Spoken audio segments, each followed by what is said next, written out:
New at 6, we're road tripping, 5-star story style, to check out a state park turned landmark with centuries of stories to be told. Tonight, Kim Clark takes you across to Cross County, Arkansas, to dig up history with a new designation.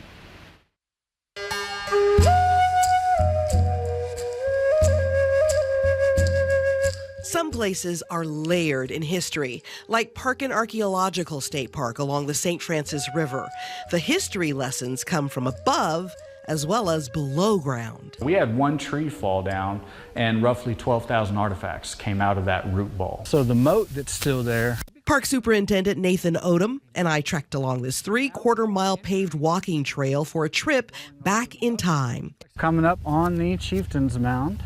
Weaving around a 17-acre field with a mound that once housed a bustling American Indian village from about AD 1000 to 1550. The Chieftain's Mound that is still standing, it's about a 23-foot tall platform mound. You'll also see remnants of the moat that surrounded the village.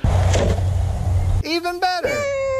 Replica tools and artifacts help park visitors imagine what life might have been like in that village. There you go. This is where, in 1541, Chief Koski likely met Hernando de Soto, the first European to cross the Mississippi River and the namesake of our M Bridge. Artifacts like this bell, glass bead, and lead shot, all used by the Spaniards of that time and found on site, are now displayed in the visitor center. It's almost reported as a peaceful interaction at this point.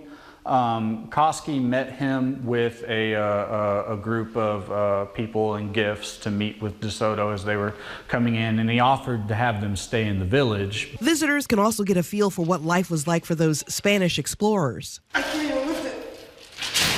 Imagine wearing that heavy chainmail during a hot and humid Arkansas summer, or handling these ancient weapons. These are replicas. De Soto reportedly left the area 2 years later. The native population eventually disappeared too because of disease, lack of resources, even slavery. Sometime during the 1600s, the Quapaw Nation migrated into this area.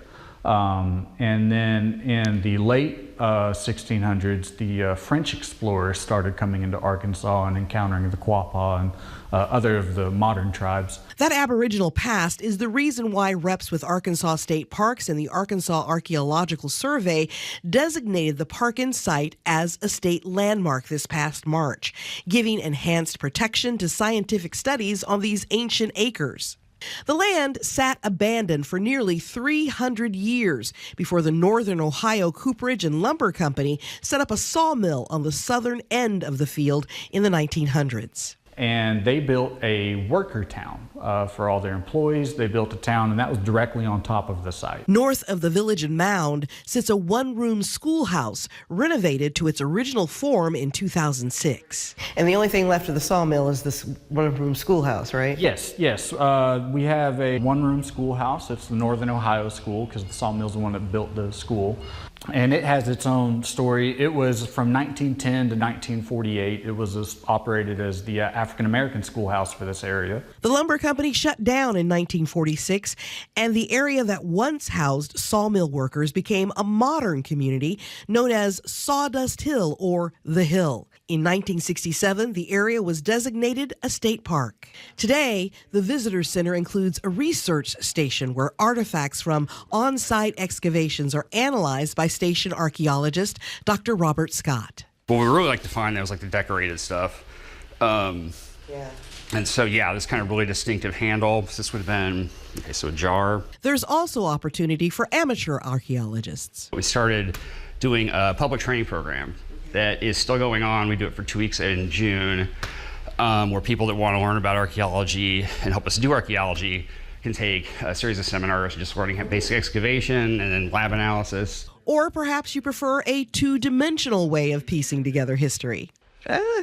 This makes no sense. It just shows that this history goes back generations and generations, and American history, Arkansas history, it really goes back thousands of years.